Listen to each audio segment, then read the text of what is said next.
U.S. Navy has gone through some dramatic changes during its 200-year existence.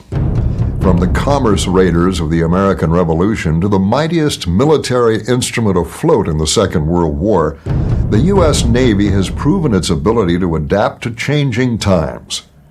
The war in Vietnam was no exception. Facing a foe that lacked all but the most rudimentary naval force, the Navy was called upon to meet many different challenges in a very complex environment. The story of the U.S. Navy in the Vietnam War is an important part of the wider saga of American involvement in Southeast Asia.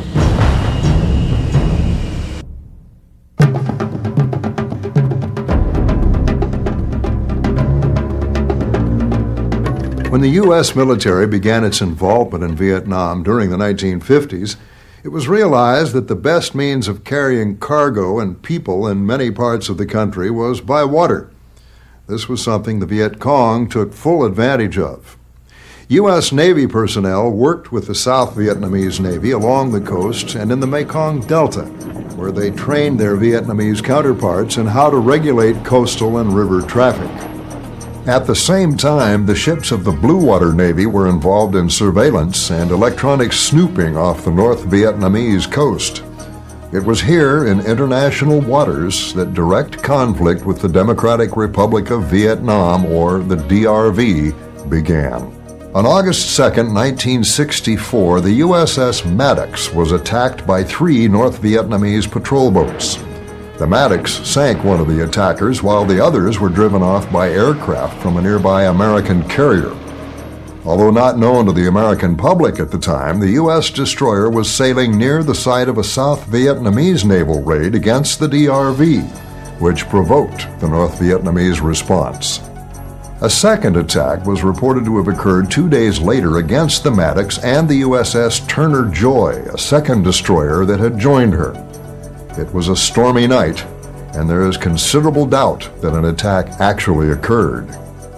What they thought was a radar blip showing torpedo boats coming out to attack them. In retrospect, this one officer, and I think he was in CIC at the time, said he really thought it was sea return, which if you know radar, with surface radar, sometimes if the sea state has built up swells and so on, that can send a radar return back that to some operators that might not be that skilled might look like a surface ship, but it's not.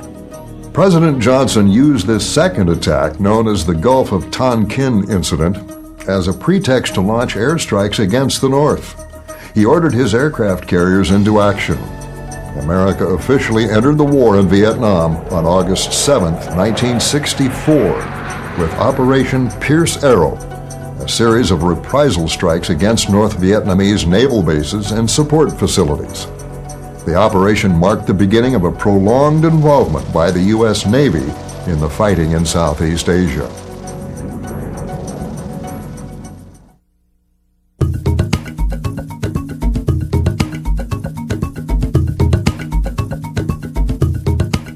Cruising off the coast of what became known as Yankee Station, the aircraft carrier battle groups became to many the symbol of the U.S. Navy in Vietnam. This was the part of naval operations in Vietnam that received the most publicity and was best understood by the American public. Involved from the very beginning of open conflict, by March of 1965, daily air operations were being conducted against targets in both South and North Vietnam. During this initial air campaign, the airstrikes that are being carried out in the South are designed to support the ground troops and those that are in direct combat with the insurgents. While the strikes that are going in against the North, they're designed as a club or a way to persuade the North Vietnamese to stop their support of the insurgency being carried out in the South. Interdiction of troops and supplies bound for the South became part of this campaign. However, in the North, this was a carefully controlled war, and only those locations on the target lists approved by Washington could be attacked. And we didn't strike any targets or launch any aircraft until we got approval, except some very low-level targets of opportunity, like we'd find a a truck, Army truck on the road or something, we were authorized to strike that. But POL dumps and transportation centers, hubs, we didn't strike those without their approval. Always lurking in the background was the possibility of a wider war. It was only a few years since the Cuban Missile Crisis had brought the world to the very edge of nuclear annihilation, and it was felt that the Soviet Union and/or China might actively participate if provoked. Avoiding that provocation became paramount and served to limit the scope of the naval airstrikes. Yet even as the international chess game was being played out, operations at Yankee Station built to a crescendo of activity. In the first 4 months I had commanded the ship, I had over 10,000 combat landings, which gives you an idea of the tempo of operations there. This was not a strategic bombing campaign. We were busting bridges at highways, fuel dumps in the jungles, boats on the river. We were not allowed to strike in the big urban industrial areas like Haiphong or Hanoi or Hangzhou because the Russians kept the duty merchant ship in port at all times, and we weren't allowed to strike any Soviet equipment. But in spite of restrictions, civilian targets were inevitably hit, and heavy casualties inflicted on the population. This was a major cause of criticism of U.S. policy, both at home and abroad. But in spite of criticism, Johnson was not about to curtail airstrikes against the North. The carriers and their planes, along with the Air Force, became Washington's bargaining tool with the North Vietnamese. Carrier strikes were used by Washington in an attempt to force the other side to accept its bargaining position, and would continue throughout the war, culminating with an all-out campaign in December of 1972 to force the North Vietnamese and the National Liberation Front to accept U.S. conditions for withdrawal from the South. But that was years in the future, and from 1965 through 1971, aircraft continued to scream off the decks of carriers on Yankee Station and turn toward the hostile coast of Vietnam.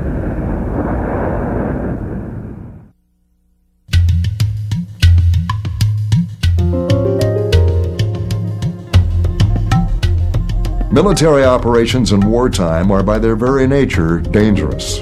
Even though the North Vietnamese could not seriously threaten U.S. warships sailing off the coast, the threat of attack could not be totally disregarded.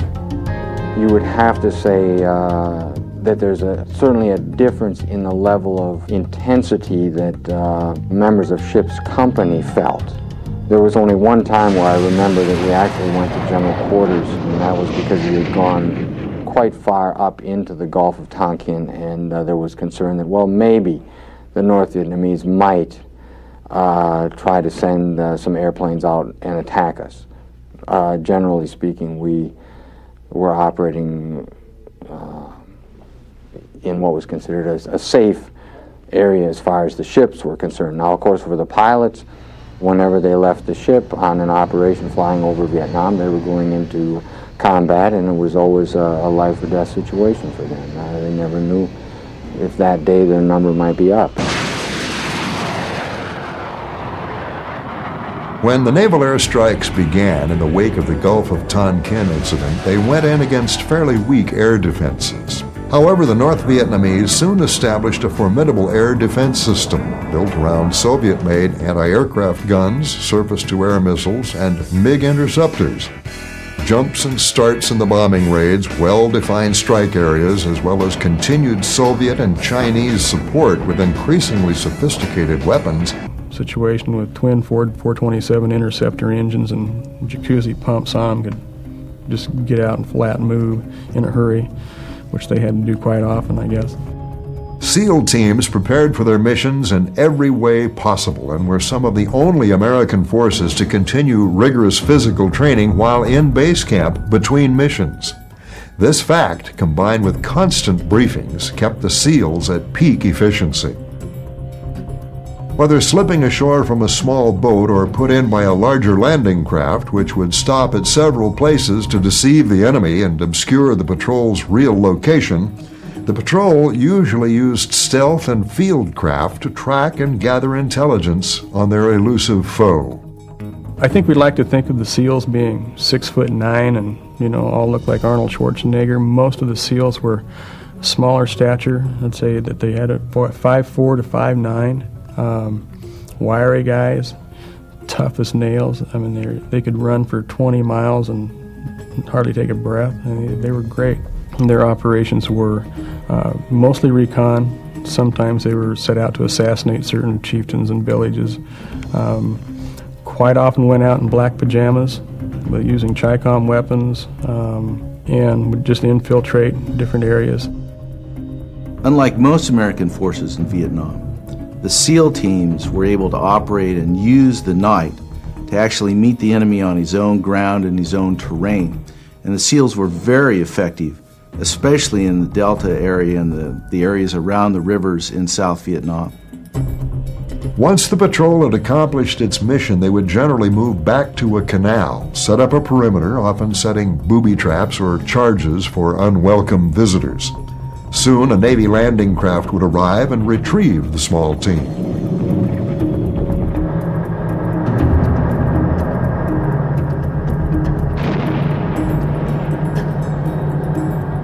Hours or days of tension washed away as the team relaxed on the relatively safe haven of the Navy landing craft and returned to base.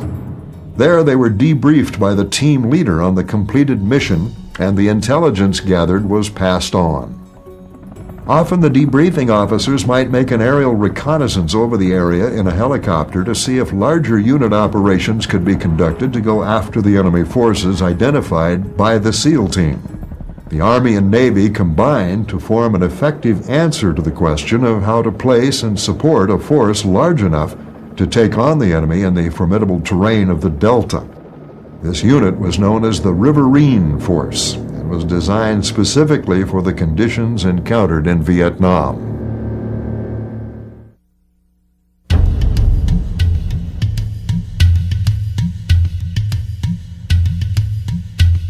The swamps and mangrove tangles of the Mekong Delta that made it difficult for conventional forces to operate led to the development of the Joint River Assault Group. This was the ultimate extension of the fleet in the inland waters and was truly the backbone of the Brown Water Navy.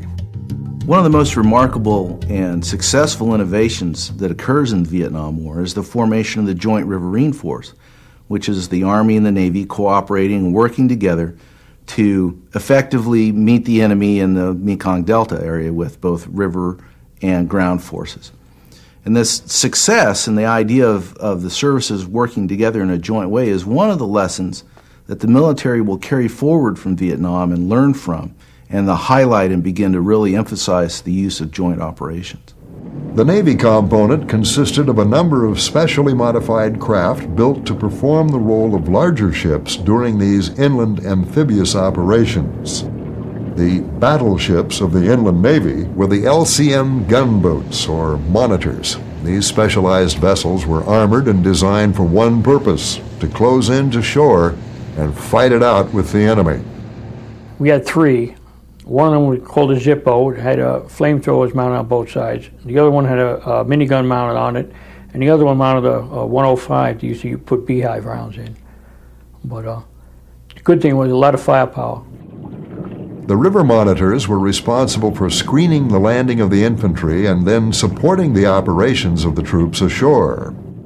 The least glamorous of the inland fleet were the armored troop carriers that delivered the waterborne infantry to the battle area.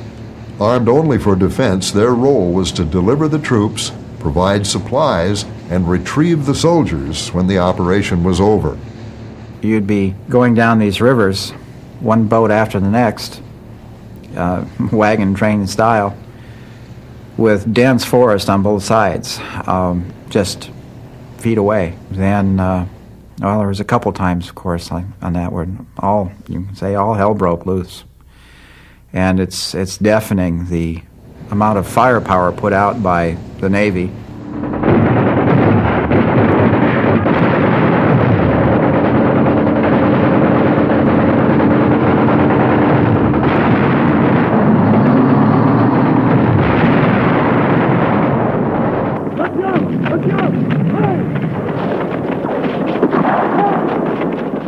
The Army was represented by the 9th Infantry Division, which operated from a floating base camp in the river.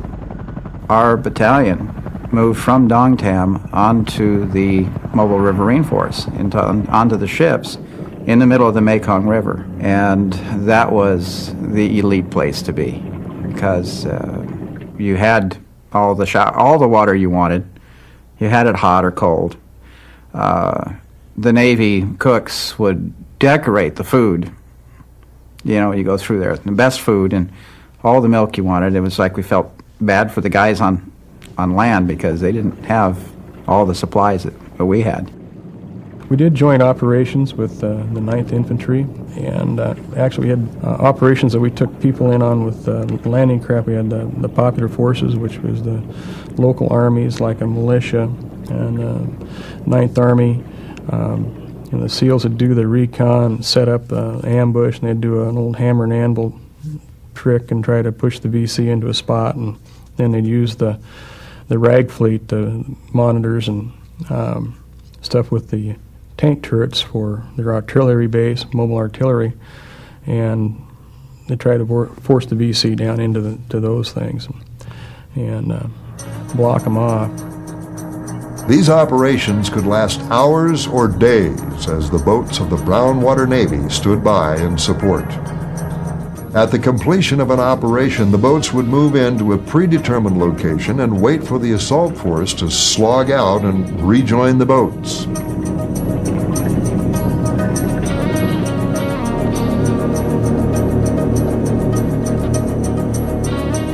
Downriver, they would unload at their floating base and be checked aboard and prepared to go out again. In addition to operations with the 9th Infantry Division, the Riverine Force was also utilized to assist other units, including Special Forces and the indigenous soldiers they led. They saved us one time. We were surrounded, had nowhere to go, and the next morning the boats had come in and parked by the river, so we took off at them, and they were firing, they had 40 millimeter and 20 millimeter guns on there, and they were shooting right over our head. And to this day, I will buy a sailor a beer if I can. We get on that boat, I was stepping on my tongue, and the chief of the boat said, you know what you need? I said, no, what do I need? He said, you need a cold beer. I said, do you guys have beer on this boat? He said, yep, only Navy vessel allowed to carry beer. As the American involvement in Vietnam wound down in the early 1970s, more and more of the Navy's small boat and coastal operations became part of the Vietnamization process. In this period, American sailors turned over their boats and the bases that supported them to the South Vietnamese. There was this transition period where the Vietnamese were riding the boats with us or being on watch with us, and then we were slowly turning that responsibility over so that we would do most of the activity, and then a month later maybe the Vietnamese were doing most of the activity where we were just coaching them. Shortly after I left country, they were turning over our patrol boats to the Vietnamese Navy, and I think that was kind of the beginning of the end. But, you know, fighting boats, my friends John Purley sent me a picture of one of the boats with that had been a fighting boat and was coming by with a Vietnamese crew, and had laundry hanging between the antennas and chickens running around on the deck, and you know, it didn't quite look the same. Naval operations, increasingly carried out by the Vietnamese toward the end of America's commitment to the war in Vietnam, represented some of the most successful innovations made to adapt to the situation and terrain of Vietnam. Adaptation was the byword of the U.S. Navy's involvement during the long and brutal war in Southeast Asia. It was the ability of the U.S. Navy to successfully adapt to unfamiliar circumstances that marked naval operations during the Vietnam War. We did it to the best of our ability. It was an 18-hour day job. You're lucky to squeeze in 6 hours to sleep. You went 75 days without a beer at times. But it was our job. We loved our country. We loved our job. We loved our Navy. There's a special sense of dedication and honor and camaraderie and and community and everything else that takes place, and I think people are envious of that. We were actually there to